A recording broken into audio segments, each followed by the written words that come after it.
Јас сум Горан Петрески со вас во наредните 45 минути. Помалите партии го заокружуваат демократскиот мозаик во плурална Македонија и му го даваат на парламентот оној колорит што ја прави највисоката законодавна институција во државата вистински народен дом. Граѓански амфитеатар во кој треба да се артикулираат политичките и сите останати видови општествени потреби и интереси на граѓаните кои пред 25 години на 8 септември се определија за своја самостојна и суверена држава.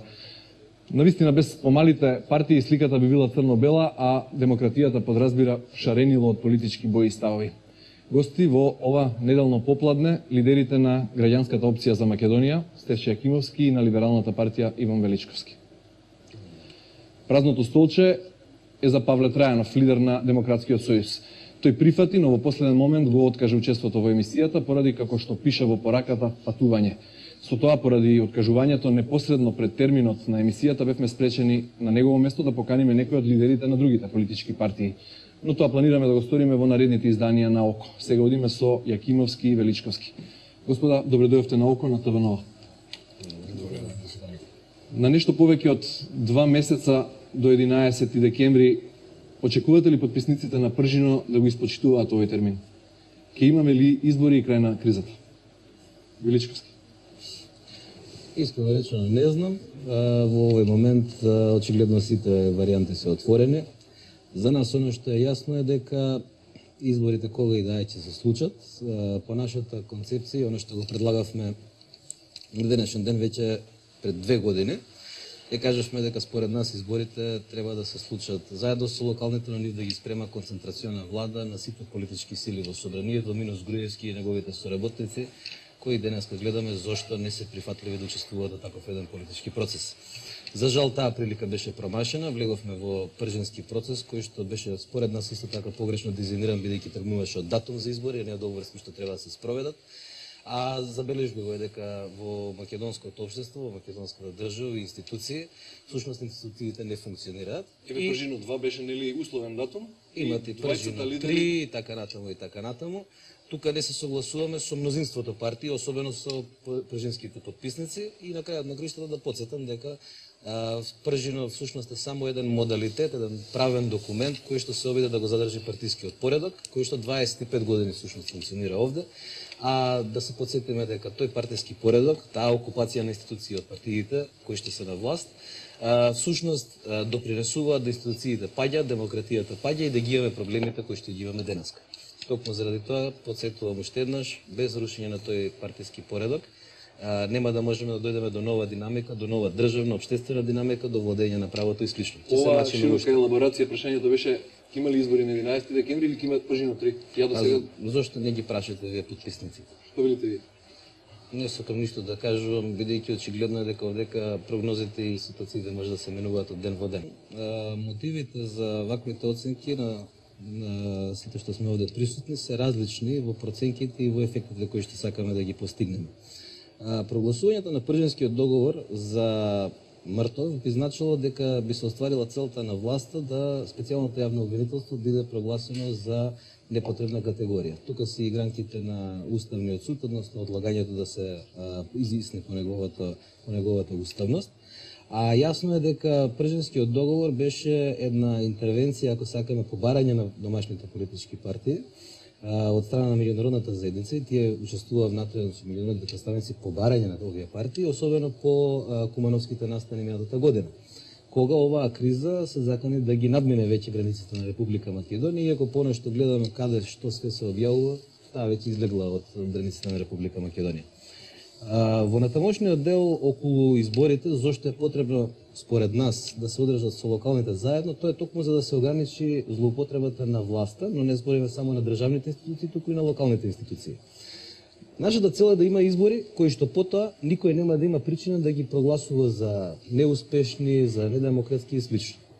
За жал пропуштена е приликата да институциите да се качат на капацитетот, да се спроведат препораките на ПРИВЕ, и тука е штетата со откажувањето од условот на опозицијата за одвојување на државата од партијата. Сега за нас потребно е, бидејќи 80 општини се контролирани од власт, потребно е истата спречување на злоупотребата на локалната администрација, на локалните институции и ресурси во изборни цели да се постигне со тоа што на исти датум би биле двата избори. Односно, што тоа значи, Она што се ограничувања воспоставени сега за злоупотреба во политички цели на државните институции, со да се однесува на локалните. И потоа да дргнеме со еден процес во кој што ниту ќе може да се возат државни коли во кампања, ниту општински. Ниту ќе може да се отвараат патчиња, бидејќи знаете сега очекуваме, слободно може да очекуваме. 11 декември локалната самоуправа ќе си продолжи, ќе си го викат Груевски, не знам ово и оно, ќе си ги викат градоначалниците од неговата партија или коалиција. Ќе велат, знаете како е, општините продолжуваат да работат, ние не можеме да чекаме кампања. Не, 3 месеци пред сите избори да завршат сите активности, да се каже сега дечки идеме на чисти, фер демократски избори. Либерална партија и ГРОМ се согласни околу Ние зборуваме до сега за самостоен настап. Очекувате покана по денешниот конгрес на социјалдемократите за некаква широка коалиција или приклучување на опозицијскиот фронт? Нашиот концепт кој што го имаме изложено, значи ние гледате дека имаме темелни забелешки, да се навратам на што претходно го зборуваше господинот Јакимовски. За нас е јасно дека работата не застанува, но во дневниот случај сакаме да се спречат, пример, тендери, овие викања кои што се прошетки на политичари од сопствените коалиции и цело тоа да велиме да биде во исти датум да бидат изборите. Значи, добивме потврда зашто имаме право за таквото барање. Истата темелно се обидуваме да ја прошириме, значи, на сите прашања. Во однос на опозицијата да одговори. Пред 6 месеци го понудивме концептот на опозицијата, за во кој што велиме. Не може изборната математика секогаш да биде она класична 1+1 е 2. Секој од нас адресира одредени таргет групи. Сметавме дека 3 столба треба да бидат носички во опозицијата и тој концепт го понудивме на Социјалдемократскиот сојуз. Ние адресираме едни граѓани, тие адресираат други граѓани. Трет столб би адресирал трета група на граѓани и слично. Нашата цел е не да идеме да молиме за место или некој да ни дава нешто. Напротив, ние со оние што ги адресираме, оние проблеми кои што ги решаваме, кои што сакаме да ги решаваме и за кои што нудиме концепт, се препознаени од одредена структура. Треба да го избереме најдобриот начин, ние сметаме дека начинот е со самостоен настап, со групирање на сродни, така да кажеме, партии, со сродни програми, движења, невладени организации, значи поддршка од таа смисла, бидејќи таа не може да биде формална, да излеземе пред граѓаните со јасна понуда, врз основа на која потоа ќе имаме застапеност адекватна на она што сме го понудиле. Во исто време, еве јас тука го промовирам и оно што може да го сметате како ексклузивитет. Граѓанскиот центар споен, да речеме, со десница и таа споена со левица, може да ви даде резултати како што беа локалните избори 2013, Добре, кои беа послаби. Што за вас како либерална партија е неприфатливо во она што ви го нуди СДСМ? Како програма и како платформа? Прво ве молам, значи ние немаме добиено понуда од СДСМ и не сакам да разговараме за хипотетички ситуации. Втора, нашата програма е јасна, таа е ставена на јавен увид и нивната програма исто така горе-долу веќе е позната и ставена на јавен увид.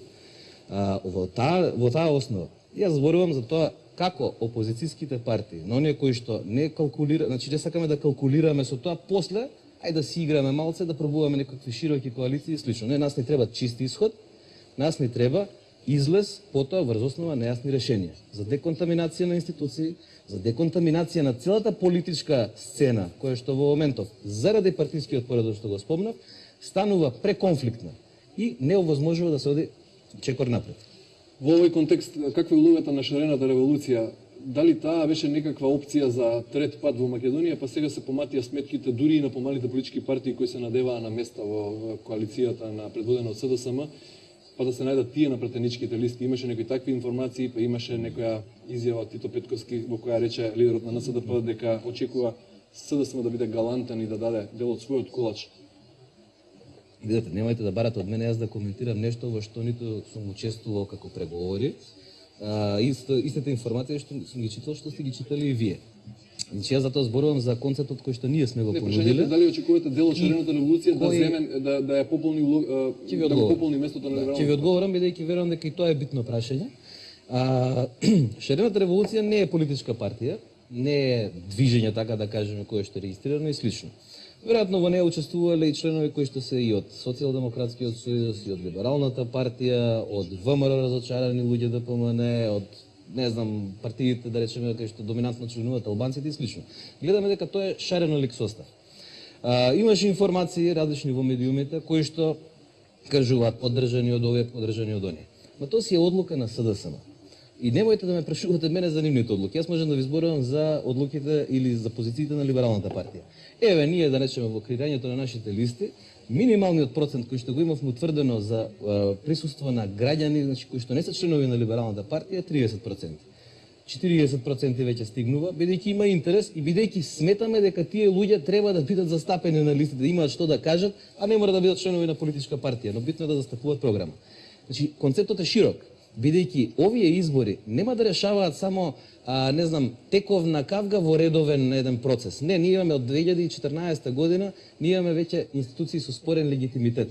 Искрено речено и изборите 2011 веќе слушаме дека биле проблематични токму заради злоупотреби во изборниот процес. Гледаме дека тие злоупотреби се случувале многу долго време. Нас ќе ни треба потоа јасна владина програма со јасно парламентарно мнозинство, кое што потоа ќе ги решава овие прашања, а многу се и не се само од домашната политика, предизвиците се многу, и заради тоа веројатно во недостаток на третиот соговорник кој што требаше да биде вечерва, ова прашање го адресирате кон мене. Јас уште еднаш ќе кажам. Точката на спојување на сите опозицијски партии може да биде јасна декларација дека по изборите нема коалицирање со Груевски. Да почнеме од тука. За натаму, веројатно следниот период ќе ви даде повеќе одговори. Обвинителство деновиве беше актуелен извештајот во парламентот, специјалната обвинителка го објаснуваше, го презентираше пред пратениците. Како сте задоволни од учинокот, од сработеното на специјалното јавно обвинителство во изминатата година, ги допрели очекувањата на мнозинството граѓани на Македонија? Па мислам дека да, затоа што специјалното јавно обвинителство не е орган формиран за потребите на опозицијата или на власта. Тоа е формиран орган за потребите на правдата во Македонија и на правосудниот систем. По наше видување, решавањето на овие проблеми требаше да биде и со формирање на специјален суд, но Прежинскиот договор не отиде во таа насока. Едноставно концепцијата беше дека департизацијата на судството, која што е очигледно неопходна, ќе се случи низ една природна, така да кажеме, трансформација. За жал во овој момент не гледаме се уште дека тие позитивни очекувања се остварени, но специјалното јавно обвинителство, согласно на што го презентираше како статистика и како пристап, мислам дека ја врши својата работа и дека ја заслужува поддршката и од граѓаните и од политичките актери, од либералната партија има како институција што треба да си продолжи да си работи по закон. Слушав многу коментари околу тоа каков бил настапот на Катица Јанева и слично. Јас искрено речено мислам дека таа сосема природно ги одрази состојбите и констатираното во извештајот, дека таа не е таму за да го чита, не знам, или Достоевски или да пишува поезија. Јас од нејзе не очекувам да, не знам, прави некои перформанси таму, така што мислам дека всушност само се види нервозата на владеачкото мнозинство во Комисијата за политички систем. Инаку работата на специјалното јавно обвинителство, веројатно ако ме прашувате мене лично, јас би сакал многу повеќе да има случаи слично. Но тоа не зависи од мене, тоа зависи од динамиката на работа на специјалното јавно обвинителство, кое има две легитимни барања и потреби. Едното е законот за заштитени сведоци, кој мора да добие, значи мора да добие правна завршница во позитивна смисла и да се овозможи заштитата на сведоците, наместо да имаме притисоци врз сведоците во овие процеси, бидејќи очигледно станува збор за големи суми, за големи злоупотреби и слично. Второ, сметам дека специјалното јавно обвинителство, очигледно со обемот на работа која што го има, ќе треба да има продолжен мандат и тоа треба да биде свесна одлука на сите политички чинители, затоа што кога зборуваме за рушење на партискиот поредок, тоа е онај политички дел кој што овозможил институциите да бидат приграбени од подсистемите на политичките партии во власт. Оно што е битно е дека низ овие процеси ние ќе мораме да дојдеме до правосудство кое што ќе биде гарант за владењето на правото, кое потекнува од човекот и од потребите на човекот, на граѓанинот, а не се заснувува на правна држава која доаѓа до згора. Но оно што е најбитно е, за ова, според либералната партија, ќе биде потребен и процесот по изборите, за кој што зборуваме веќе 3 години. А тоа е генерален реизбор на судиите, по потреба и со уставни промени, еден реизбор да се направи назад во собранието, затоа што очигледно е дека тефтерсудството како впечаток ќе мора и како факт ќе мора да биде тргнат во Македонија. Дали тоа ќе значи реизбор на 80, презентирате и делот на формата на либералната партија за реформа во судството? На 60% или колку и да е, ќе се види низ тој реизбор. Но ресетирањето на системот е неопходно за да можеме да ги ресетираме, да ги тргнеме овие проблеми. Колку членови има? Доволни. Да, вака господине Величковски, јас еднаш не ве прекинав, малку вашите дискусии беа предолги, ама бев многу трпелив. Значи во недостаток на аргументи, ако вие и јас сега полемизираме, аргументи, затоа ви да, сакал ако денеска ние полемизираме и јас кога немам доволно аргументи да кажеме днеска повеќе со вас да разговарам, да си отидам, значи тоа е само недостаток на аргументи и ништо повеќе да се земеш ташната и да се заменеш. Па напротив, јас бидејќи имам аргументи кои што се спротивни на вашите, убаво би било да има време да се чујат и благодарам што Дозволите мене како представивте домаќин да точка. кажам дека не треба СЕО да биде единствена тема, имаме и други прашања. Повелете Согласен, кратка но- реплика ако имате и додиме на другата. Ево, кратко како неговата ќе биде, се жегувам. Напротив, СЕО е една од главните теми, но нема да биде единствена и сигурно дека во следниот период нема да биде единствена. Го забележувам стилот во многу јавни настапи од власта, дека со долгото зборување луѓето мислат дека ќе ја одземат емисијата и дека ќе ја префрлат темата на друг. Дали се 3000 евра или 2000 евра плата и слично, да ви кажам искрено, е интересно прашање, му уште поинтересно е каде отишле 2 милиарди евра од Македонија. И ако специјалното јавно обвинителство ја овозможи да се види шемата, трагот и да се најдат парите, бидејќи ова многу ми се... 5,5 нели се? Не знам, 5,5. одлично, Време се оперира. Одлично, 5,5 одлично. милиарди евра за како 200. Добре, ако Не велите ги 5,5 намалувате се. милиарди, одлично. Тоа значи дека ни е неопходно, иначе гледате кога ми упаѓате узбори, јас не се љутам. Иначе, многу е интересно што кога треба да се релативизира работата на СЕО, се вадат парите. Ама никој еве не спомнува да речеме за последниот случај, и јас немам намера да го коментирам, но еве веќе излезе дека околу 1 милионче веќе се свртеле некои пари, кои што очигледно биле државни, јавни, слушнавме некои такви работи, нема да зборувам значи во други детали кои што биле дел од истрагата, бидејќи не ми се познати. Но забележувам дека целта према СЕО е да се не знам, напаѓа ликот и делото на КТЦ Јанева.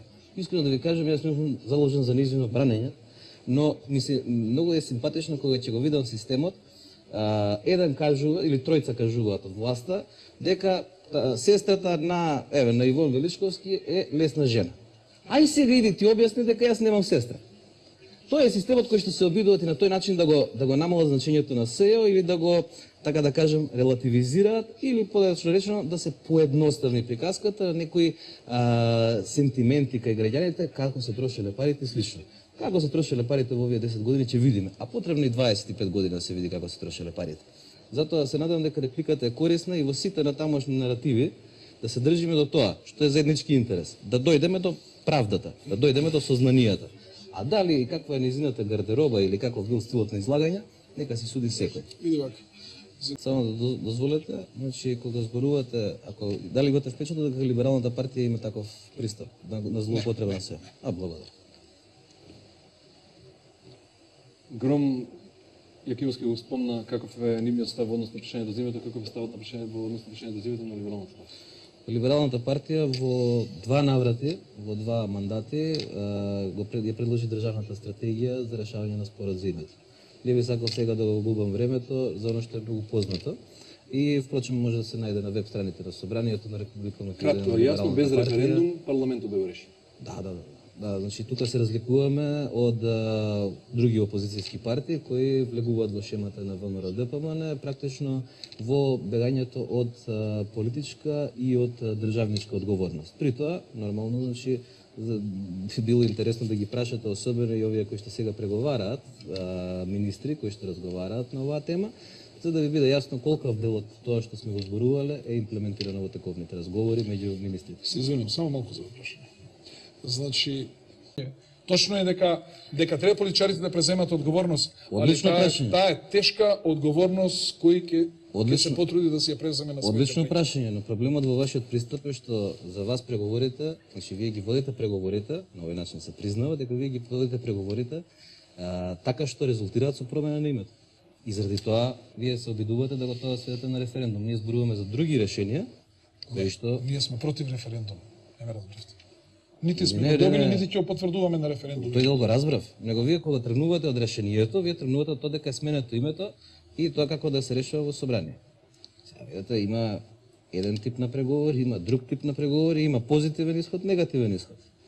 Величковски, каков е ставот на либералната партија во однос на прашањето за двојазичноста, тема која денуве се обиде или ја отвори во јавноста лидерот на СДСМ Зоран Заев?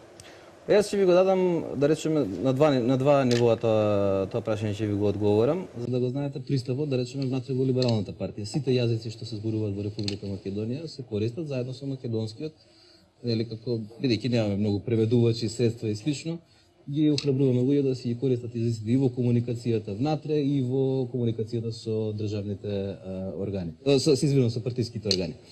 Во рамките на службената употреба на албанскиот јазик, мислам дека таа е во започеток, согласно рамковниот договор, решена во Уставот, иако со една формулација на 20% и слично. Ние имаме проблем со имплементацијата во добар дел во државните институции, имаме проблем во некои локални самоуправи со имплементацијата, така што сметам дека се неопходни решенија кои што ова прашање ќе го допрецизираат. Да, потребно е значи да регулираме употребата и на албанскиот јазик на оној начин на кој што ќе биде неопходно и на оној начин на кој што всушност и самите политички партии на албанците тоа го зборуваат. Интересно ми е во нешто друго. Всушност, кога никој не ги отвара тие прашања, одеднаш овие прашања испливуваат на површина за да ја зголемат некоја тензија, за да направат, за да ги одвлечат суштинските прашања всушност од фокусот на граѓаните. Еве јас ви одговорив накратко. Дали овој одговор ви ги задоволува? Која наметна темата? Темата, како што забележувам, ја наметна и СДСМ, прво, и ВМРО-ДПМН натаму. Кој е тајмингот? Па мотивот е многу едноставно. Мотивот е за да се одвлечат суштинските прашања кои што треба да се решава. СДСМ би го Затоа што ВМРО-ДПМН истото го прави, но со наратив кој што потоа го користи преку своите коалициони партнери од албанскиот блок. Но, ајде да не навлегувам во такви оценки кои што не ја се однесуваат на либералната партија. Оно што е битно е дека нема да дозволиме овие прашања да ја преземат генералната кампања и, напротив, ќе се трудиме да се фокусираме на суштинските, односно на оно што ја создаде кризата, на оно што партискиот поредок го произведе овде и дел од овој наратив кој што се однесува на битни, но во моментов неприоритетни прашања, тој наратив да се промени, да се вратиме назад на оно што е суштина. Да се види кој правил, што правил овде, низ државните органи, а политичката криза да заврши на крај со избори кои што ќе бидат фер, демократски и кредибилни. Гром, во однос на двојазичноста. Замолувам за кус одговор, односно две прашања во едно. Според последните анкети, предноста е повторно на страната на ВМРО-ДПМН. На изборите што ќе се случат на 11 декември не се очекува поголема промена. Дали таков епилог ќе ја реши политичката криза, ќе се смири ли ситуацијата во државата и дали овој Социјалдемократски сојуз на Македонија е подготвен, доволно силен да му се спротистави на ВМРО-ДПМН? Може да направите куса паралела, обајцата го познавате повеќе или помалку добро Социјалдемократскиот сојуз, споредба на СДСМ денес и СДСМ во времето на Црвенковски? Ја гледам цело време дали Заев, Црвенковски се тука, не се. Значи јас упорно се обидувате да ја водите тезата на емисијата за да се занимаваме со СДСМ. Значи немам намера да се занимавам со СДСМ, едноставно тоа е политичка партија која ќе ја викнете овде и ќе разговарате со нив или со нивен коалиционен партнер. Во однос на и претходното прашање покажа дека ги вметнуваме другите партии и избегнуваме да ги каже, мислам, во некои моменти се избегнува да се каже сопствениот став. Еве да речеме по однос на прашањето на албанскиот јазик што го споменавте. Јас не го споменувам ДУИ ниту ДП. Едноставно, јас не разговарам за тоа да правам коалиција со ДУИ или не, со ДП или не. Мене ми е битно значи дали имам јас комуникација со граѓаните албанци и дали ги застапувам или не ги застапувам нивните ставови. Што мисли либерална партија конкретно за сега да се вратиме Делчево? назад. Да. Не, никој не ја бара двојазичноста во Делчево. Така што во дадената ситуација, не знам зашто таквите прашања сакате да ги извадите на површина. За да се смени дискурсот од битното. Да се вратам и на вториот дел да ви одговорам визави очекувањата за изборите. Да. Во овој момент, ако ние мислиме дека со адхок тело се решила медиумската слобода, не е точно. Ако мислиме дека со броење минутажа ќе се види балансираност во известувањето, не е точно. Ако мислиме да не ги спречиме локалните и државните администрации да не бидат злоупотребувани во избори, нема да имаме услови за фери, демократски и кредибилни избори. И сега да ги редам сите овие така наречени услови за фери демократски избори. И тие, затоа сметам, значи да резимирам. Ние кризата во нова фаза со вакви избори на 11 декември ќе влезе само на 12 декември во нова фаза кризата. Дали сум доволно јасен? Поентата е дека во овој момент ние имаме само статистика. 30.000 избирачи биле избришани од избирачкиот список, све било чисто, не бе луѓе. Повеќе од 300.000 се проблем. Ама стои нешто да ги ставивме на ваков список, таков список. Добро. Од каде знаете вие кој каде ќе гласа? Што правиме? Повторно ако се случат истите работи. Бидејќи во Македонија не е битно кој гласа, секојаш се покажува на сите избори и од она што го слушнав на снимките, битно е кој ги брои ливчињата. И во кои црни вреќи каде ќе завршат. Така што не се исполнети условите за да имаме фер, демократски и кредибилни. Ајде ова фер да го трнеме. Демократски и кредибилни избори. Но избори ќе се случат. Како велат некои, минимум услови, максимум услови. Нема минимум и максимум услови. Има услови или нема услови. Нашата цел е, како либерална партија, да ги спречиме сите, ама буквално сите причини за после да се некој да каже, вклучително не, да каже вака или така. Не, поентата е нешто друго. Поентата е како, кога ќе завршат овие избори, кога и да се случат, како потоа да влеземе во фаза во која ќе ги расчистуваме прашањата или поточно речено, ќе одиме во креатива и во стабилизација на институциите. Да одговорам, не сметам дека ќе има услови за фери демократски избори на 11 декември. Дали одговорив конкретно? Кимовски, што мислите вие? Господа, ви благодарам за... Мене беше задоволство што слушам задоволство ми е кога слушам какви се забелешки има за СЈО, значи СЈО добро си ја работат. Ви благодарам на обајцата што бевте гости во ова неделно око на ТВ Нова. Благодарам.